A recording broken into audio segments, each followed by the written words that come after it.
Mills 2016 stated in her article that the South African state and systematic violence was to blame for the propagation and lack of prevention of HIV. Structural violence was defined by Johan Galtung to be social institutions or structures that impede on people's access to basic needs, which causes harm to them. Women live in precarity, whereby they have to negotiate between desire and risk in sexual relations. There is a vulnerability that exists stemming from the conditions for rural women and the absence of state intervention. The Save Our Babies and Treatment Action Campaign (TAC) was one, then appealed twice in the Praetorian High Court 2001. In not recognizing a problem, the government did not place enough resources into the prevention of mother-to-child transmission (PMTCT).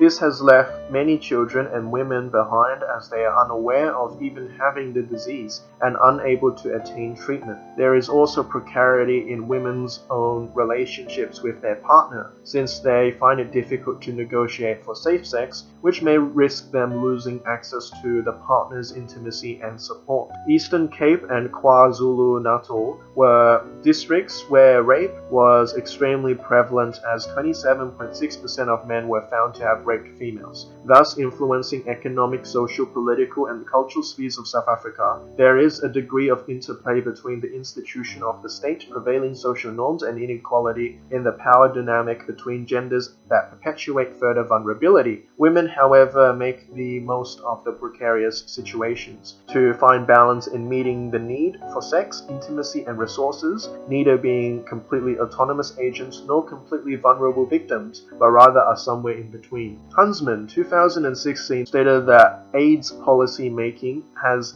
inherent inequalities in the framing of the epidemic narrative. Policy has laid responsibility on the sexual behaviors of individuals rather than providing the necessary government interventions and access to HIV prevention and treatment. Sub-Saharan African nations like Tanzania are more susceptible to HIV epidemics because immune systems are weaker, as there are many other diseases such as intestinal worms, malaria, tuberculosis, etc. Poverty in this region has brought about nutritional deficiencies. As a result of weakened immune systems, the viral load of untreated carriers of HIV/AIDS is 3 to 5 times higher in Africa than in developed nations, according to Dyer et al. 1998. There are common unsafe medical practices such as the reuse of syringes and contaminated blood transfusions. Furthermore, the causal story of HIV spread relies on a behavior-centered explanation, which deflects criticism of the government by placing the responsibility on the individual. The Tanzanian government was unable to create definitive priorities, fearing that they may lose necessary funding from donors. This has created a depoliticization of HIV at the national level, and decisions take place in non-transparent clandestine meetings between donor representatives and Tanzanian AIDS officials.